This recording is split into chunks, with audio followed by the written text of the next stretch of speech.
एक टूटी हुई झोपड़ी जिसके छप्पर में इतने छेद थे कि रात को तारे गिनने के लिए बाहर निकलने की जरूरत नहीं पड़ती थी। इसी झोपड़ी में रहते थे दो अनाथ भाई, राजू और श्यामू। सुबह उनके लिए सूरज नहीं, भूख लेकर आती थी। कभी मजदूरी मिल जाती तो चूल्हा जलता।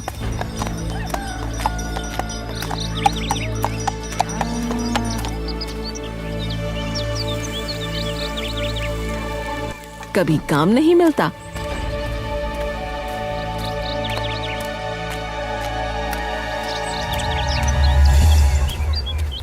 तो चूल्हा भी सूना रहता।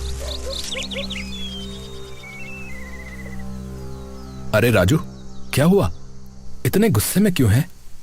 भैया, आज भी कोई काम नहीं मिला। लगता है भगवान चाहते हैं कि हम उन्हीं के पास आ जाएं। अरे अरे, भगवान को मत कोस रे, सब ठीक हो जाएगा। हाँ भैया, सब ठीक हो जाएगा, पर हमारे मरने के बाद। अरे अरे देख, मुझे बोझा उठाने से 50 रुपए मिले हैं। आज का काम हो गया। अरे भैया, वाह, बहुत बड़ा तीर मार लिया आपने।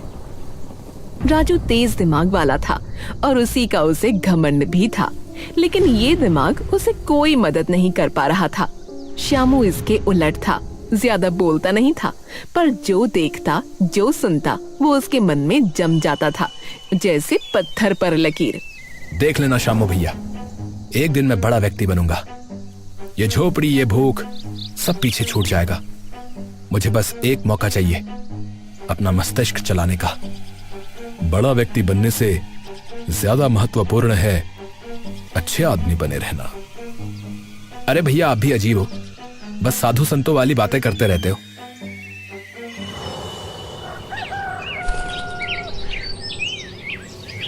अगले दिन सुबह दोनों झोपड़ी से निकल पड़े।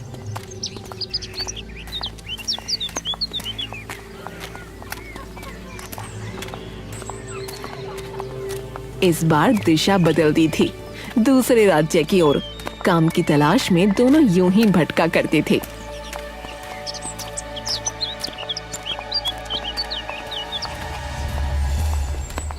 अगर आज कुछ ना हुआ ना, तो वहीं के वहीं प्राण त्याग दूंगा, बता रहा हूं। अरे चुप रह, तू बहुत फालतू बकवास करता है। शुभ शुभ नहीं बोला जाता तुझसे। अरे भैया, शुभ शुभ हो भी तो, तभी तो शुभ शुभ बोलूं। शुभ शुभ बोलेगा तो शुभ शुभ होगा, समझा? वाह भैया वाह। रास्ता लंबा था, कदम भारी, पेट में भूख थी पर आंखों में उम्मीद। धूप सिर पर थी और सड़क पर सन्नाटा। तभी मोड़ पर एक बूढ़ा आदमी खड़ा मिला।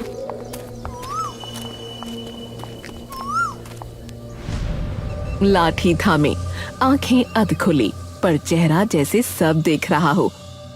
अरे हटिए बाबा, देर हो रही है। देर नहीं हो रही बेटा, रास्ता बदल रहा है। अरे आप रास्ता बदलो, लेकिन हमारा रास्ता तो छोड़ो। बूढ़े ने राजू की बात नजरअंदाज करके बोलना शुरू किया। आवाज में न डर था न लालच, बस एक ठहराव था। तुम दोनों का रास्ता एक ही जगह से मुड़ेगा। एक आगे जाएगा, एक पीछे रह जाएगा, पर जो पीछे रहेगा वही आखिर में सच देखेगा। राजू के चेहरे पर हंसी तैर गई, ऐसी हंसी जिसमें भरोसा नहीं, मजाक होता है। वाह बाबा वाह, आजकल भविष्य भी रास्ते पर खड़ा होकर बांटा जा रहा है? हमें कार्य चाहिए, काम, ये कहानी नहीं। मुझे तो जिसके चेहरे पर जो दिखाई देता है मैं वो पढ़ देता हूं। तुम मानो या ना मानो। अच्छा, तो ये बताइए कि मैं कब मरूंगा? ऐसी बातें नहीं करते बेटा। अरे तो आगे बढ़िए ना, क्यों मेरा दिमाग खा रहे हैं? श्यामू कुछ नहीं बोला। उसने बूढ़े की आंखों में झांका, उसे एक अजीब सी सच्चाई नजर आई। अब चलो राजू, देर हो रही है। वे आगे बढ़ गए।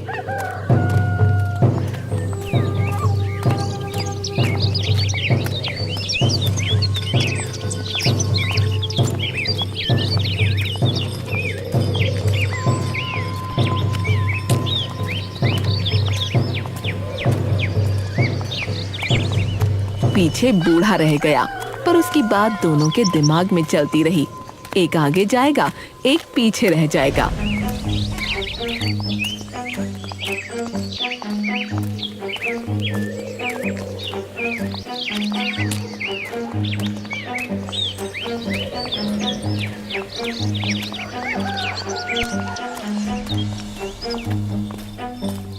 पागल बुढ़ा कहीं का। अरे तुम बहुत जल्दी क्रोध में आ जाते हो। अरे जाने दो ना उसे।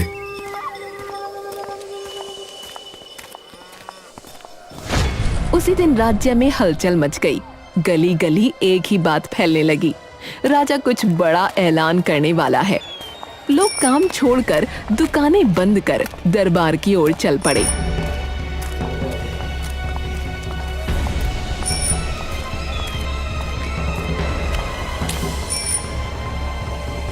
अरे अरे भाई सुना है इनाम मिलेगा। हैं क्या कहा इनाम? अरे हाँ भैया इनाम। मैंने तो सुना है राजा खुद परेशान है। अरे भाई सुना है जो समझदार निकलेगा उसकी किस्मत ही बदल जाएगी भैया। हाँ। दरवाजे के बाहर भीड़ जमा थी। भीतर राजा धनंजय सिंहासन पर बैठे थे, चेहरे पर चिंता, आंखों में गुस्सा। मंत्री और सेनापति दोनों किनारे खड़े थे। मेरे राज्य में कुछ ऐसी घटनाएं घटित हुई हैं जिनका सत्य सामने आना अति आवश्यक है। जो व्यक्ति भी ये मानता है कि उसके पास बुद्धि है वो आगे आए। जो सत्य तक पहुंचेगा उसे धन मिलेगा, इतना धन कि उसकी 7 पुश्तें बैठकर खाएंगी। परंतु जिसने मेरा समय अनावश्यक रूप से बर्बाद किया वो मारा जाएगा। इसलिए सोच समझ कर आना।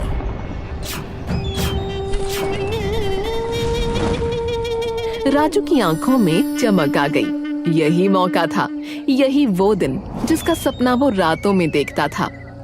देखा शामू भैया, ये मौका मेरे लिए ही है। अब आप देखना मेरे दिमाग का कमाल। अरे पर सोच के तो देखो, राजा स्वयं क्यों नहीं ढूंढ रहे ये सच? उनके पास क्या कमी है जो वो जनता से सहायता ले रहे हैं? अरे भैया आपको क्या है, मुंह बंद रखिए आप। छोटे सोच ले, कुछ गड़बड़ हुई तो मारे जाएंगे। अरे नहीं होगी, चलो भी। फिर दोनों महल के भीतर पहुंच गए।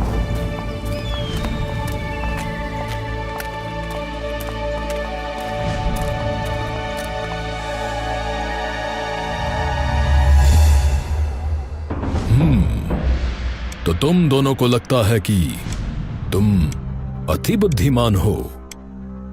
लगता नहीं, हम हैं। आप प्रश्न करिए। चलो ठीक है, तो सुनो। राज्य की सीमा पर एक खेत जला मिला, परंतु अजीब बात यह थी कि अग्नि सिर्फ बीच में ही लगी थी, किनारे जस के तस थे। दरबार में सन्नाटा फैल गया। फिर मंत्री बोला, और वहां ये पहेली मिली है, जहां से सूरज नहीं उगता वहीं से सत्य का रास्ता प्रारंभ होता है, और मैं भी वहीं कहीं हूं। दोनों पहेली सुनकर सोच में पड़ गए। राजू जमीन पर झुक गया, उंगलियों से काल्पनिक रेखाएं खींचने लगा। दिशा, हवा, दूरी, समय सब उसके दिमाग में घूमने लगे। श्यामू ने आंखें बंद की, खेत की तस्वीर मन में रखी, फिर बोला, हो सकता है किसी ने जानबूझकर मात्र बीच में जलाया हो, ताकि दिखाया जा सके कि ये कोई दुर्घटना नहीं। तुम पहेली का अर्थ बताओ, ये हमें ज्ञात है। दरबार में फुसफुसाहट हुई। राजा ने राजू की ओर देखा। जहां से सूरज नहीं उगता, यानी पश्चिम दिशा। आप खेत के पश्चिम में जांच कराइए। ठीक है। सब उस खेत के पास पहुंचे।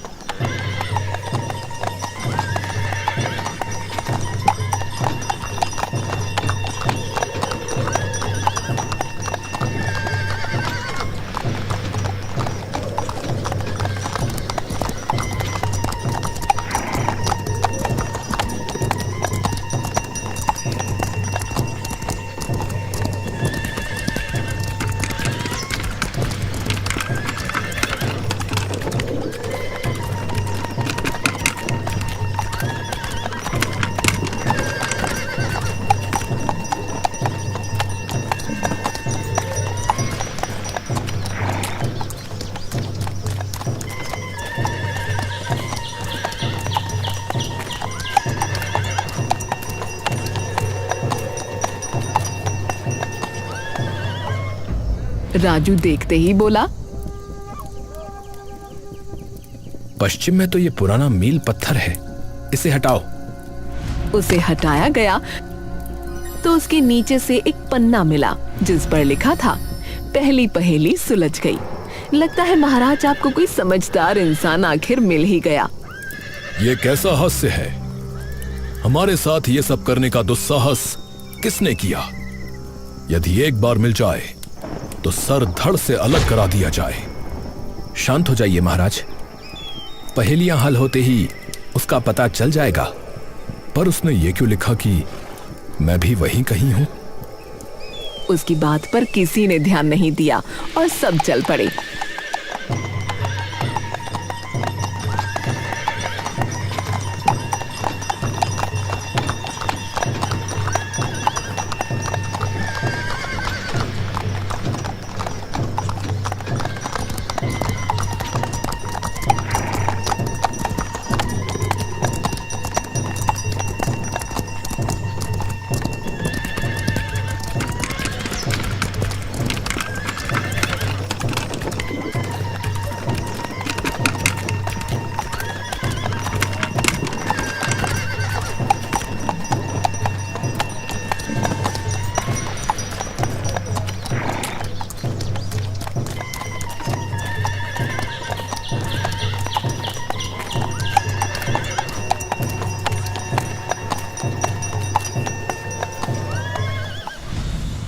महल पहुंचकर अब दूसरी घटना राजा ने सुना।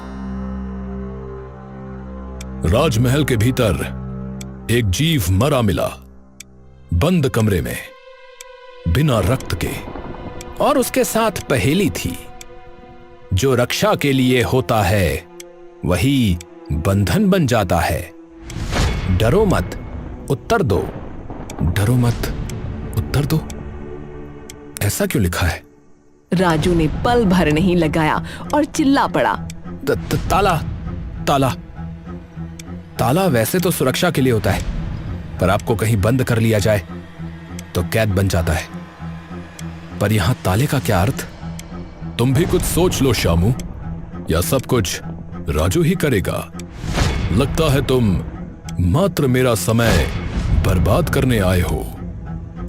नहीं महाराज, अगर ताला सही उत्तर है तो हमें कोई ताला खोलना होगा जो रक्षा के लिए भी हो और बंधन भी बन जाता हो।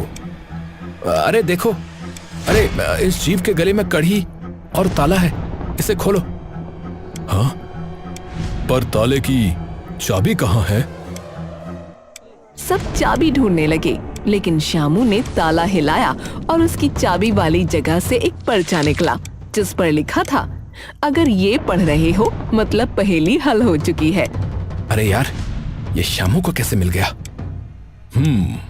अति उत्तम, परंतु अभी तक ये करने वाले का कोई पता नहीं चला। पता चल जाएगा महाराज, आप अगली पहेली बताइए। राजा धनंजय ने राजू और श्यामू को देखा, फिर हाथ उठाकर इशारा किया। माहौल ऐसा था जैसे किसी ने कहानी को बीच में रोक दिया हो। आज के लिए इतना ही, तुम दोनों जाओ, कल फिर दरबार में आना। ठीक है महाराज, महाराज की जय हो। ठीक है महाराज, प्रणाम। राजू का सीना फूल गया, चेहरे पर वही आत्मविश्वास जो जीत से पहले आता है।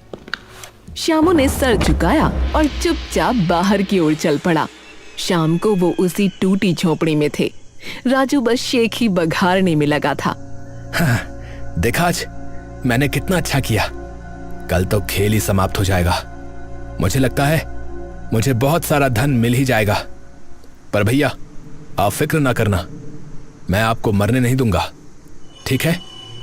आप बिल्कुल भी चिंता ना करना। राजू बोलता जा रहा था, जैसे हर शब्द से अपनी ऊंचाई नाप रहा हो। श्यामू जैसे किसी सोच में डूबा हुआ था। अरे अरे श्यामू भैया, क्या सोच रहे हो? वैसे एक बात कहूं, यह मौका आपके लिए था भी नहीं, यह मेरे लिए बना था, मेरे लिए। प्रश्न पूछे जा रहे हैं और उत्तर मेरे पास है। ऐसे मौके बार बार नहीं आते। श्यामू ने सिर उठाया, बोला नहीं, पर उसने 3 बातें नोटिस कर ली थीं। पहेलियों की भाषा राजकीय है, अर्थात ये कोई अनपढ़ या आम व्यक्ति नहीं है। और ये घटनाएं सुनते वक्त महाराज कहीं भी हैरान नहीं थे, न दुख, न क्रोध और न ही हैरानी। और हर पहेली सीधे राज्य की व्यवस्था पर उंगली उठा रही थी। सीमा की सुरक्षा और राजमहल में राजा की सुरक्षा। अरे क्या सोच रहे हो भैया? अब कुछ नहीं, बस सोच रहा हूं कल क्या होगा। कल मेरी विजय होगी, और क्या होगा। अगली सुबह दरबार लगा भी नहीं था कि तीसरी घटना हो गई। अचानक शोर मच गया। दरबार के बाहर राजस्व के कागज हवा में उड़ गए, कुछ फटे हुए, कुछ बदले हुए। मुहरें आधी मिट चुकी थीं। अरे कागज बिखर गए हैं, पर ये तो पूरी तरह से सुरक्षित थे। लगता है किसी ने जानबूझ के छेड़छाड़ की है, पर इतना भीतर आकर ये सब कौन कर रहा है? कोई पहेली है? हाँ, एक पत्र सीधा मेरे हाथ में उड़कर आया है। जो लिखा सबसे अधिक जाता है, वही सबसे कम पढ़ा जाता है। राजू आगे बढ़ा और चिल्लाया, अरे ये तो बहुत आसान है। कर और हिसाब जो लिखा जाता है, पर कोई पढ़ता नहीं। सबको लगता है सही ही लिखा होगा।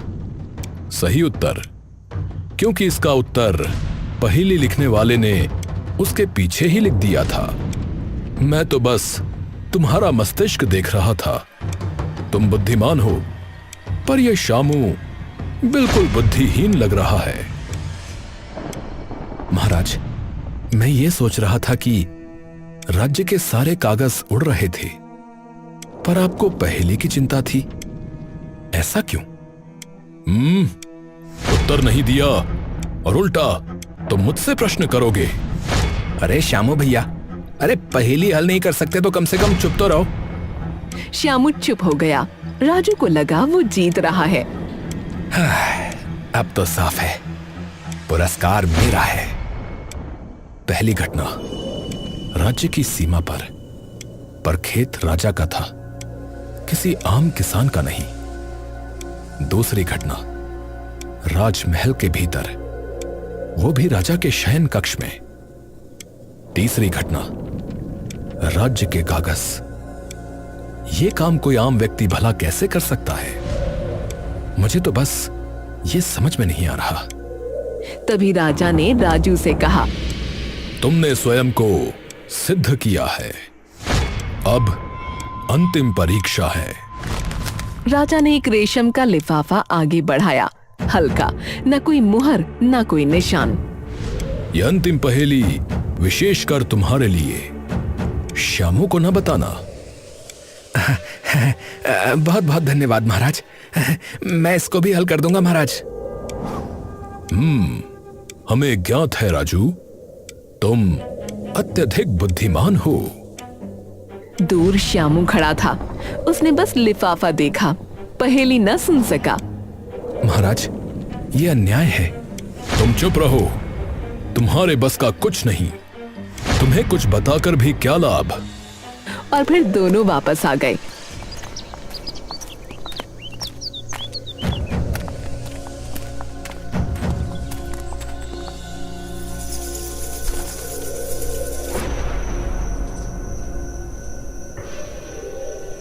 उस रात श्यामू सो नहीं सका। झोपड़ी में अंधेरा था, पर उसकी आंखों में एक ही चीज चमक रही थी, रेशम का वो लिफाफा, वो रंग, वो मुलायम चमक, वो बुनी हुई सतह। उसने शब्द नहीं देखे थे, पर लिफाफे को देखा था, और वही देखना काफी था। रेशम हर किसी के बस का नहीं होता, मैं ये जानता हूं।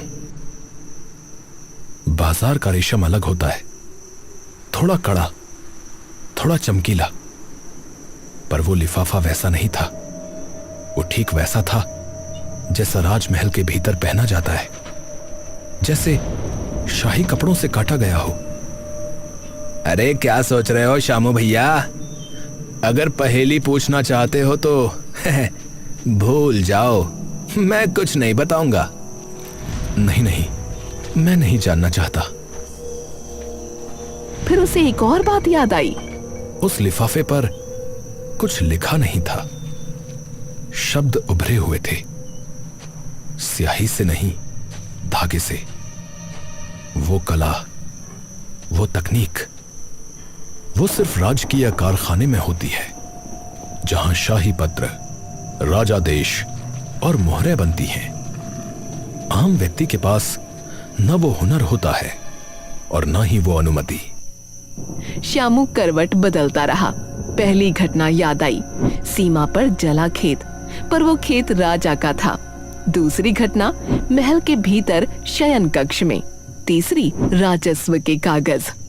हर बार नुकसान हुआ, परंतु महाराज, हम जैसे व्यक्तियों से पहेलियां सुलझवा रहे हैं। मुझे लेश मात्र भी यकीन नहीं हो रहा। कल मैं धनी होने वाला हूं, ये सोच सोचकर मुझे नींद ही नहीं आ रही। अरे श्यामू भैया, मैं कहीं पागल ना हो जाऊं प्रसन्नता से। नहीं होगा, अत्यधिक मत सोचो, चलो सो जाओ।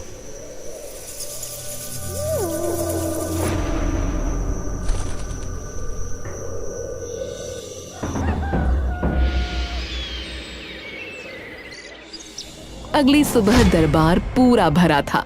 मंत्री, सेनापति, चुने हुए लोग। राजा धनंजय सिंहासन पर बैठे थे, शांत, स्थिर, जैसे पहले से जानते हो कि अब क्या होगा। सामने राजू और श्यामू खड़े थे। राजू आखिरी पहेली का जवाब दे चुका था। अब जब सारी पहेलियां सुलझा ली गई हैं, तो ये बताओ, ये सब किसने किया? अपराधी को मेरे सामने प्रस्तुत करो राजू। राजू का दिल तेज धड़कने लगा। जवाब उसके पास थे, संकेत भी, पर नाम पर उसका दिमाग रुक गया। उसने इधर उधर देखा, फिर नीचे। मैंने पहेलियां हल की हैं, पर ये करने वाला कौन है? मुझे नहीं पता। ऐसा तो कोई साक्षी नहीं मिला। राजू चुप हो गया और दरबार में सन्नाटा छा गया। क्या कहा? तो मैं तुम दोनों को मृत्यु के घाट उतार दूंगा। सबसे महत्वपूर्ण बात थी अपराधी का पता लगाना। उसका तो तुमने कुछ नहीं किया, मात्र पहेलियां ही बूझते रहे। अरे पर महाराज। चुप रहो। तभी श्यामू आगे बढ़ा। राजू ने उसे रोकना चाहा, पर वो रुका नहीं। ये सब स्वयं महाराज ने ही किया है। दरबार जैसे हिल गया। अरे ये क्या दुस्साहस है? अरे राजा पर इल्जाम! अरे ये क्या हो गया? अरे भाई, ये क्या कह दिया? ओह, जब कुछ समझ में ना आए तो महाराज पर उंगली उठा दी। सेनापति का हाथ तलवार के हत्थे पर चला गया। संभल कर बोलो। राजा ने हाथ उठाया। एक इशारा, शोर थम गया। उनकी आंखें श्यामू पर टिक गईं।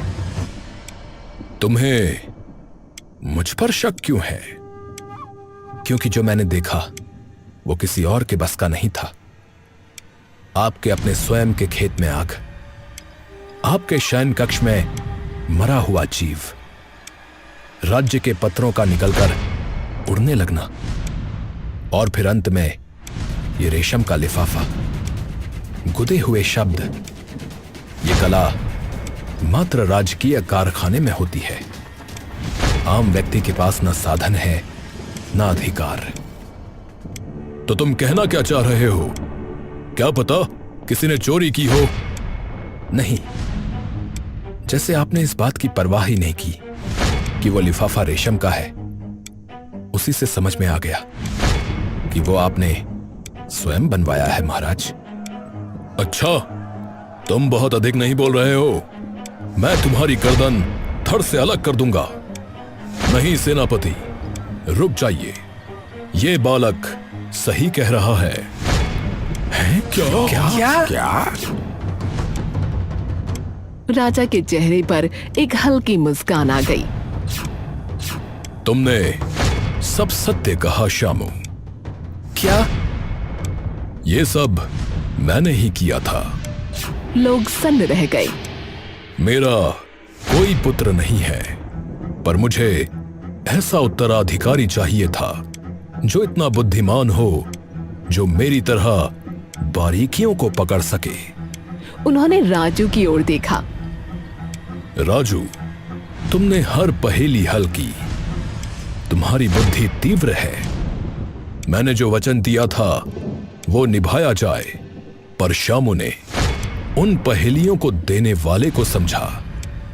राज्य को ऐसे ही राजा की आवश्यकता होती है।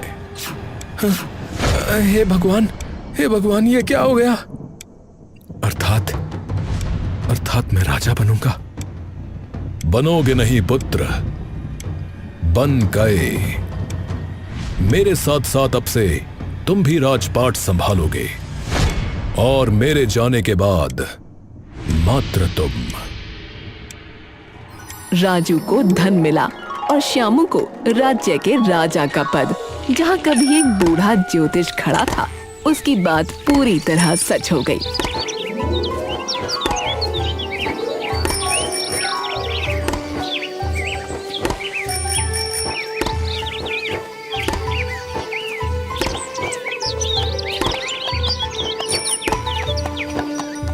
रास्ता दोनों का एक था, पर मंजिल अलग।